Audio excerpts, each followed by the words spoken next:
Hello students, how are you? Welcome to online English classes of New St. Stephen Public School, Unit 3, Awalkheda, Agra by Dinesh Kumar Srivastav.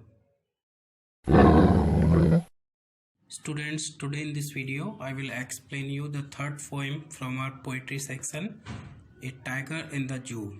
This poem is composed by Leslie Norris. Students, we will read about a tiger in the zoo in this poem. Students, first of all we read about the short biography of the poet. Leslie Norris was a famous Welsh poet and short story writer. And Leslie Norris एक प्रसिद्ध Wales poet थे और short story writer थे. Wales का मतलब जो England और Wales एक स्थान का नाम है. He was born in 1921. उनका जन्म 1921 में हुआ था इन वेल्स में. वेल्स कहाँ पर है? इंग्लैंड के पास में. ये Leslie Norris had decided even at an early age. Leslie Norris ने अर्ली एज पर ही यानी बहुत ही कम उम्र पर ही डिसाइड कर लिया था that he would become a poet, कि वो एक कवि बनेंगे. He was very much interested in the poems of Dylan Thomas. वह डायलन थॉमस की पोएम में काफ़ी इंटरेस्टेड थे और एंड वर्नन वैटकिंस, और साथ ही साथ वर्नन वैटकिंस की पोएम में. His first poem was published in 1938. उनकी सबसे पहली पोएम 1938 में पब्लिश हुई. But his first book of poetry came out in 1943. लेकिन उनकी जो पहली पोइट्री की जो बुक थी वो 1943 में आई. इन जुलाई 1942 नॉरिस मैरिड कैथरीन. जुलाई 1942 में नॉरिस ने कैथरीन से विवाह किया, बेटर नोन एज किटी, और जो कैथरीन है उनको किटी के नाम से जाना जाता है. They move to England and trained themselves to be teachers. वे दोनों ही इंग्लैंड मूव कर गए और वहाँ पर उन्होंने टीचर्स के रूप में अपने आप को ट्रेन किया. He shot the fame with his first publication finding gold, और उन्होंने अपने पहले पब्लिकेशन फाइंडिंग गोल्ड से ही काफ़ी फेम प्रसिद्धि पाली. His works won various award including the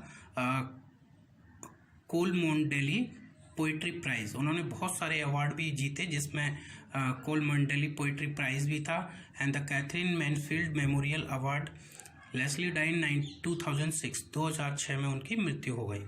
अब देखिए पोइम का शॉर्ट इंट्रोडक्शन समझते हैं. A tiger in the zoo is a lovely poem by Leslie Norris. यानी एक बहुत ही प्यारी पोइम है लेस्ली नॉरिस की. It is poem contrast a tiger in the zoo to the tiger its natural habitat. यानी जो एक जू में होने वाले टाइगर, जू में रहने वाले, और जो नेचुरल हैबिटेट में यानी जंगल में रहने वाले टाइगर में एक कॉन्ट्रास्ट माने तुलना करता है. The poem moves from the zoo to the jungle. ये पोएम है वो जू से जंगल की ओर मूव करती है and back again to the zoo, और फिर से वापस जू में आ जाती है. In is natural surrounding the tiger is happy and joyful. अपनी नेचुरल सराउंडिंग में क्या होता है? टाइगर बहुत ही खुश होता है, जॉयफुल होता है. But in case he is full of rage and trouble. लेकिन पिंजरे में ये रेज और ट्रबल से यानी परेशानियों से और क्रोध से भरा होता है. The poem shows the great importance of freedom. ये पोएम हमें जो इम्पोर्टेंस होती है फ्रीडम की, आज़ादी का जो महत्व होता है उसको हमें दिखाती है. तो यहाँ पर जो पोइट हैं वो दिखाएंगे कि जो टाइगर है सबसे पहले वो कहाँ पर है दिखाया है, वो जू में दिखाया है, यानी चिड़ियाघर में बंद एक पिंजरे में दिखाया हुआ है. फिर उसकी कंपेयर करते कि वो जब अपने नेचुरल हैबिटेट में कैद था तब कैसा था, और फिर वापस वो उसको जू में ले आते हैं. तो देखिए पोएम है. He stalk in his vivid stripe the few steps of his cage on pads of velvet quiet in his quiet rage. तो शुरू करते हैं. Tiger in the zoo. He stalks in his velvet stripe the few step of his cage. यानी he stocks का मतलब walk करता है. In is vivid spirit, अपनी जो विविड माने दर्शनीय बहुत ही सुंदर जो स्ट्रिप्स हैं उसकी बॉडी पर जो लॉन्ग लाइंस होती हैं उनको स्ट्रिप्स कहते हैं. The few step of his case, और वो साथ ही साथ अपनी जो केज है, अपना जो पिंजरा है उसी में ही कुछ स्टेप चलता है, वो पिंजरे में बंद है. On pads of velvet quite, और उसके जो पैड्स का मतलब कुशन होता है, वेलवेट एक टाइप का कपड़ा होता है यानी बिल्कुल कुशन जैसे उसके जो पैड हैं, यानी नीचे जो ज़मीन है. इन इज क्वाइट रेज, और वो अपने क्वाइट रेज में है. रेज माने अपने क्रोध में है, यानी कि यहाँ पर वो पिंजरे में बंद है तो काफ़ी उसकी दुखद स्थिति है, वो काफ़ी रेज में होता है, क्रोध में होता है. हालांकि उसके नीचे जो है काफ़ी वेलवेट वाला पैड है यानी फर्श अच्छा है, और वो उसी पर, लेकिन वो उसी में ही स्टेप्स करता है, यानी इधर से उधर घूमता रहता है, लेकिन वो केज से कभी भी बाहर नहीं निकल पाता है क्योंकि वो केज में बंद है और वो बाहर निकल नहीं पाता है, और इसी वजह से वो क्रोध भी प्रकट करता है। और बड़ा ही दुखद स्थिति है उसकी, क्योंकि जो उसका नेचुरल हैबिटेट था, यानी कि वो जंगल में वो इधर उधर घूमता था हमेशा, वो अब उसके साथ में नहीं है और उसको मजबूरी में ही इस केज में, पिंजरे में अब रहना पड़ रहा है, जिसको वो बिल्कुल भी पसंद नहीं करता है। जबकि उसको पसंद क्या है? खुली आज़ादी के साथ में इस पूरे जंगल में घूमना। तो अब इसका देखिए इंग्लिश एक्सप्लेनेशन समझते हैं। The tiger moves up and down of his cage, यानी जो टाइगर है वो अपने केज में ही, अपने पिंजरे में ही अप एंड डाउन माने ऊपर नीचे बस घूमता रहता है। The strip on his body are strong bright colour, और उसके जो बॉडी पर जो स्ट्रिप्स हैं, जो धारियां हैं, वो कैसी हैं? स्ट्रॉन्ग ब्राइट कलर की हैं, यानी वह काफ़ी मजबूत ब्राइट कलर वाली हैं, चमकीले कलर वाली हैं। तो उसकी बॉडी पर जो स्ट्रिप्स होती हैं वो बहुत ही दूर से ही अलग दिखाई पड़ती हैं, और उन्हीं से ही वो पहचान में आ जाता है कि वो एक टाइगर है। The tiger moves quietly in his velvet pads, और जो टाइगर है वो अपने वेलवेट पैड्स पर, यानी वेलवेटी मतलब बहुत ही स्मूथ होता है, सॉफ्ट होता है, उन पैड्स पर क्वाइटली वो मूव करता है। He is full of rage, और वो पूरी तरह से रेज से भरा हुआ है। रेज का मतलब उसके अंदर क्रोध भरा हुआ है, बट इज क्वाइट, लेकिन बिल्कुल शांत है, यानी क्रोध होने के बावजूद भी वो बिल्कुल शांत है। Because he knows that he is helpless here, क्योंकि वो अच्छी तरह से जानता है कि वो यहाँ पर पूरी तरह से हेल्पलेस है, वो चाह कर भी इस पिंजरे से, केज से बाहर नहीं निकल सकता है, और इसी वजह से वो काफ़ी दुखी प्रकट होता है इस पिंजरे में। नेक्स्ट है, he should be lurking in shadow, sliding through long grass near the water hole where plump deer pass।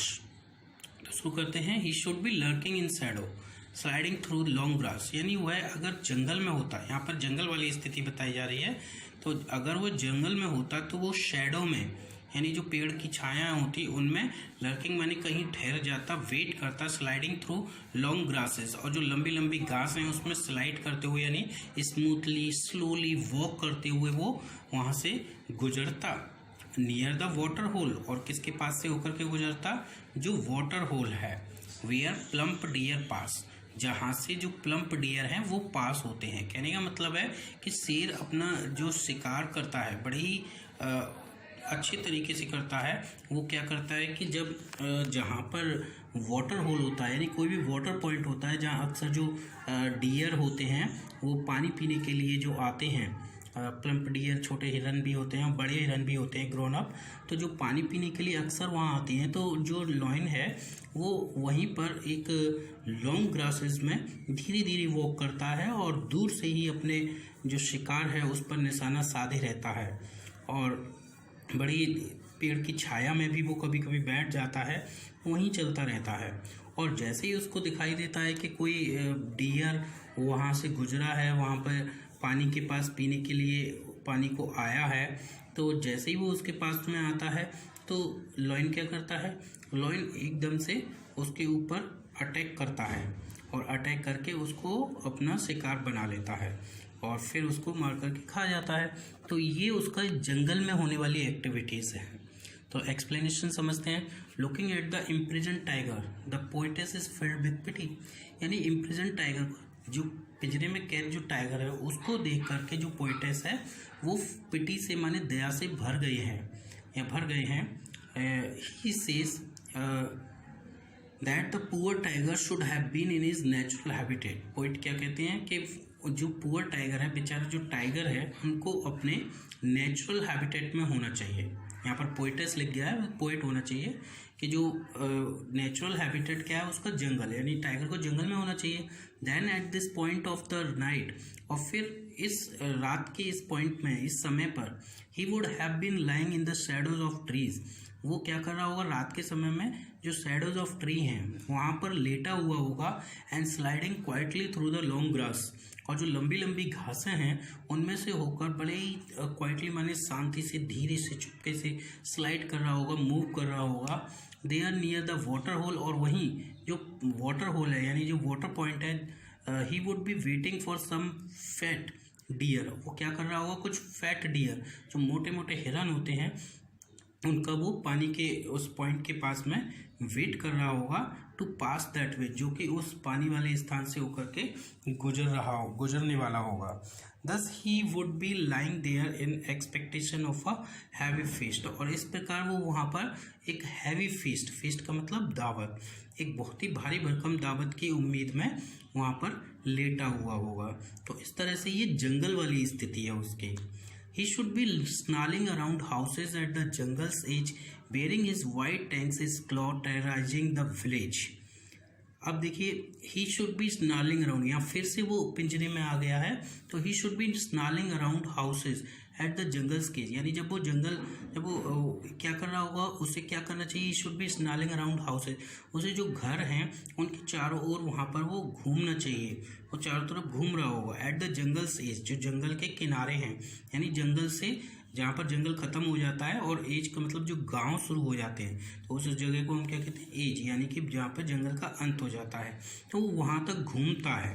Bearing his white fangs his claw, और अपने जो सफ़ेद सफ़ेद जो दांत हैं बड़े बड़े, उन दांतों को, हिज क्लॉ माने अपने पंजों को, जो नेल्स होते हैं उनके नाखून होते हैं, बेरिंग माने खुला, एक्सपोज करते हुए वो जंगल्स के किनारों पर यानी जंगल के एजेस पर जहाँ पर गांव शुरू हो जाते हैं वहाँ पर वो घूमता है। किस लिए, टेरराइजिंग द विलेज, ये भी अभी जंगल की ही बात हो रही है। टेरराइजिंग द विलेज यानी पूरे जो विलेज है उसको टेरराइज करते हुए, टेरराइज का मतलब भयभीत करते हुए, आतंकित करते हुए। तो जब वो जंगल में है तो वो कैसे घूमता है, खुला आज़ाद होकर के घूमता है, और वो घूमते घूमते गांव की तरफ भी निकल जाता है, वहाँ जाकर लोगों को डराने लगता है। तो देखिए एक्सप्लेनेशन करते हैं। Here the poet imagines what the tiger would be doing in case he failed to find any prey in his natural habitat, यानी जब वो अपने नेचुरल हैबिटेट में यानी जंगल में किसी भी शिकार को पकड़ पाने में नाकामयाब हो जाता है, यानी वो किसी भी प्रे को, शिकार को पकड़ नहीं पाता है, तो यहाँ पोएट इमेजिन करता है, वो क्या कहता है कि he says that the tiger would be growling at the edge of jungle near some village, यानी वो जो टाइगर है वो किसी गांव के पास में जाकर जंगल के एज पर, जंगल के एक किनारे पर, छोर पर क्या कर रहा होगा, जो टाइगर है ग्रोल कर रहा होगा, बड़ी क्रोध से दहाड़ रहा होगा। He would be showing his white fangs and claws while moving here and there, और साथ ही साथ वो अपने जो वाइट क्लॉ फैंग्स हैं, टीथ हैं, क्लॉज हैं, पंजे हैं, है ना, उनको इधर उधर घूमते हुए उनको दिखा रहा होगा क्रोध से। ही वुड दस become a cause of terror for the villager, और इस प्रकार वो गांव वालों के लिए एक आतंक का कारण बन जाएगा। The poet here gives a hint that if we destroy the natural habitat of tiger, यहाँ वो हमें एक हिंट देती हैं कि अगर हम जो नेचुरल हैबिटेट है टाइगर्स के उनको डिस्ट्रॉय कर देते हैं तो they will be force to turn to our towns, तो उनको मजबूरी में हमारे गांव की ओर आना पड़ेगा, एंड विलेजेस हमारे नगरों की ओर, एंड गांव की ओर, टू फाइंड देयर फूड, अपना भोजन प्राप्त करने के लिए। तो यहाँ पर यही बताया गया है कि जो ह्यूमन बींग्स हैं उन्होंने जंगलों को काट करके वहाँ पर अपने घर मकान बना लिए हैं, तो अब जंगली जानवर तो गाँव में ही आएंगे, शहर में ही आएंगे। But he is locked in a concrete cell, his strength behind bars, talking the length of his cage, ignoring visitors. तो कहता है, पोइट कहता है कि but he is locked in a concrete cell, लेकिन बजाय उसको जंगल में रखने के लिए, उसके नेचुरल हैबिटेट में रखने के, तो उसको क्या किया गया है, एक कॉन्क्रीट सेल में, यानी सीमेंट, मिट्टी, पत्थर वगैरह के जो कॉन्क्रीट वगैरह होते हैं उनसे बने हुए एक सेल में, एक कमरे में, जेल में बंद करके, लॉक करके रख दिया गया है। हिज स्ट्रेंथ बिहाइंड बार्स, और उसकी जो स्ट्रेंथ है, वो शक्ति है, वो बार्स माने लोहे की सरियां हैं उनके पीछे डाल दी गई है, यानी उसकी शक्ति उन्हीं के पीछे रह गई है। Stalking the length of his cage, और उसके वो अपनी जो केज की जो लेंथ है केवल उसको ही वो वॉक कर पाता है, इग्नोरिंग विजिटर्स, और साथ ही साथ जो विजिटर्स आते हैं उनको देखने के लिए जो जू में लोग आते हैं उनको इग्नोर करते हुए। कहने का मतलब है कि यहाँ जो पिंजरे में बंद है तो वो अब पहले जंगल में तो वो पूरे जंगल में घूमता था, लेकिन अब वो पिंजरे में बंद है तो पिंजरे की जितनी लेंथ है, उसकी जो लंबाई है, केवल वो इधर से उधर, उधर से इधर पिंजरे में ही घूम सकता है और आगे कहीं नहीं जा सकता है। और जो विजिटर्स आते हैं उसको देखने के लिए, लेकिन वो उन विजिटर्स की ओर कोई भी विशेष ध्यान नहीं देता है, वो उनको इग्नोर करते हुए केवल अपनी उस लेंथ को ही वॉक करता रहता है और कुछ नहीं कर पाता है। The poet sees the tiger locked in a concrete cell in the zoo. यहाँ पर लॉक्ड नहीं है, लॉक्ड है। तो जो पोएट है वो क्या देखता है कि जो टाइगर है वो एक चिड़ियाघर के एक कंक्रीट से बने हुए सेल में लॉक करके रख दिया गया है। कंक्रीट यानी जो कि बहुत मजबूत हो जाता है। And in spite of all his strength, और अपनी पूरी स्ट्रेंथ यानी कि ताकत होने के बावजूद, यानी उसके अंदर इतनी बॉडी में ताकत होती है, उसके बावजूद he now lies imprisoned behind the bars. उसके बावजूद भी वो अब इन बार्स के पीछे, बार्स का मतलब जो लोहे की मोटी मोटी सरिया होती हैं उनके पीछे बंद होकर के, कैद होकर के पड़ा हुआ है। वेरी स्लोली एंड साइलेंटली, बहुत ही धीरे धीरे और साइलेंटली माने चुपचाप, he moves up and down along the length of the cage. जो केज की जो लेंथ होती है, जितना उस कमरे में स्पेस है, केवल उसी लेंथ को वो वॉक करता है। कभी इधर जाता है, कभी उधर जाता है, वहीं पर वो चलता रहता है। He takes no note of the visitors who come to the zoo to have a look at him. और वो जो विजिटर्स जो जू में उसको देखने के लिए आते हैं उनकी ओर बिल्कुल भी ध्यान नहीं देता है, क्योंकि उसको वो पसंद नहीं है। He hears the last voice at night the patrolling cars and stairs with his brilliant eyes at the brilliant stars. वो कहता है, पोइट कहता है कि he hears the last voice at night, यानी रात के समय में वो अपनी जो लास्ट वॉइस है, अंतिम वॉइस है, उसको वो सुनता है। और वो क्या है, पेट्रोलिंग कार की है, यानी ये चीज़ें उसको परेशान करती रहती हैं। यानी दिन भर वो लोगों को देखता है, लोगों से मिलने आते हैं, उनसे बिजी रहता है। रात में वो पेट्रोलिंग कार की आवाज़ से जो है परेशान रहता है, डिस्टर्ब रहता है। And stairs with his brilliant eyes at the brilliant star, और अपनी जो ब्रिलियंट आइज है, चमकदार जो आंखें हैं, उनसे उन चमकने वाले जो स्टार्स हैं उनकी ओर वो स्टेयर करता है, घूर करके देखता है।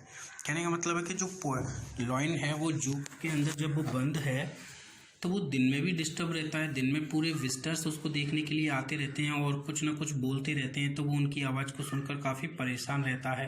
और रात के समय जो पेट्रोलिंग कार्स होती हैं, जो जंगल के जो जीव होते हैं, उनकी सेफ गार्ड के लिए जो पेट्रोलिंग करने यानी कि गश्त लगाने के लिए जो आती हैं, देखने के लिए कि सारे एनिमल्स ठीक हैं, तो उनकी कार की जो हॉर्न की आवाज़ होती है उनको वो सुनता है, और जिसकी वजह से वो सो नहीं पाता है, रेस्ट नहीं कर पाता है, बड़ा परेशान होता है। और उस समय वो रात के समय क्या देखता है कि स्टार्स बहुत सारे आसमान में चमक रहे हैं, और वो अपनी चमकती हुई आंखों से उनको देखता है, और वो सोचता है कि उसकी आज़ादी चली गई है। The tiger knows no rest during the day.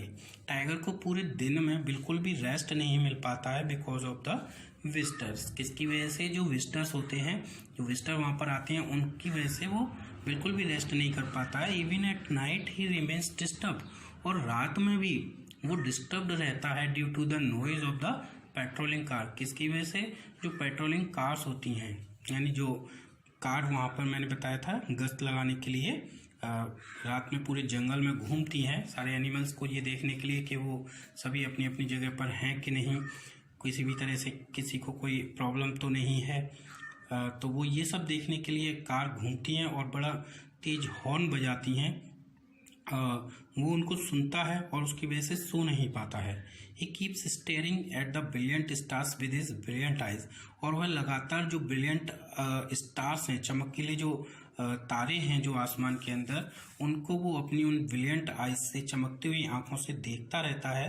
Perhaps he is asking, और संभवतः वो प्रश्न पूछता है हेवन से, हेवन माने स्वर्ग से या भगवान से, why he has been imprisoned there, कि क्यों उसको उस जू में, उस कमरे में कैद करके रख दिया गया है, जबकि जो स्टार्स हैं वो खुले आसमान में आज़ाद घूम रहे हैं, और वो जो कि जंगल में हमेशा जंगल में आज़ाद घूमा करता था, और आज उसके पास घूमने के लिए जगह नहीं है, वो केवल एक कमरे में बंद है और उसी कमरे में वो पूरी तरह से कैद हो गया है, वहीं वो घूम सकता है और कहीं नहीं।